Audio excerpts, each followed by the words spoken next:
Serial आरंभी में आ गया है बहुत ही धमाकेदार ट्विस्ट।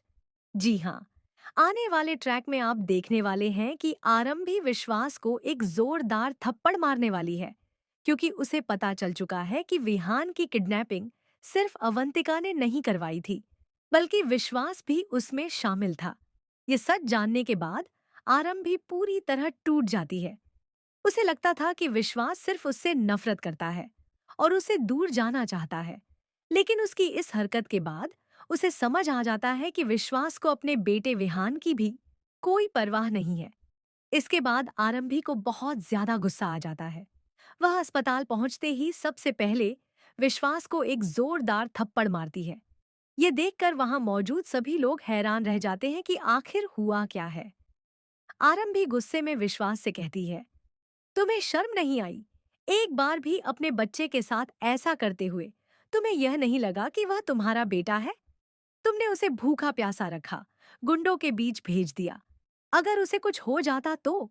इसके बाद कहानी में जबरदस्त ड्रामा और ट्विस्ट देखने को मिलने वाला है। दरअसल ये सब अवंतिका की वजह से होता है। जब आरंभी को अवंतिका का फोन मिल जाता है तो वह उसे चेक करती है। फोन में उसे वे सारे मैसेज मिलते हैं जो विहान के किडनैप होने के समय भेजे गए थे। उसी दौरान उसे विहान की एक ऑडियो क्लिप भी मिलती है, जिसे सुनकर उसके रोंगटे खड़े हो जाते हैं। आरंभी काफी डरी हुई, गुस्से में और परेशान होती है। इसके बाद वह सीधे अवंतिका के कमरे में जाती है और उसे एक जोरदार थप्पड़ मारते हुए कहती है, तुम्हें क्या लगा था कि तुम यह सब करोगी और किसी को कभी पता नहीं चलेगा?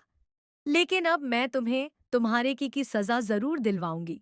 यह सुनकर अवंतिका हंसने लगती है और कहती है, मैं इस सब में अकेली नहीं थी, विश्वास भी मेरे साथ था। अवंतिका की यह बात सुनकर आरंभी का गुस्सा और बढ़ जाता है। जल्द ही डीसी को भी इस सच्चाई का पता चलने वाला है। डीसी पहले से ही टंडन फैमिली से बदला लेना चाहता था, लेकिन जैसे ही उसे यह सच पता चलेगा, वह साफ साफ आरंभी से कह देगा कि विश्वास उसके और उसके बेटे के लायक नहीं है। वह आरंभी को जल्द से जल्द तलाक लेने और अपने बेटे की कस्टडी हासिल करने की सलाह देगा। अब देखना दिलचस्प होगा कि आरंभी कोर्ट में कैसे साबित करती है कि विहान की किडनैपिंग में विश्वास भी शामिल था। आपको क्या लगता है? अपनी राय हमें कमेंट बॉक्स में जरूर बताएं।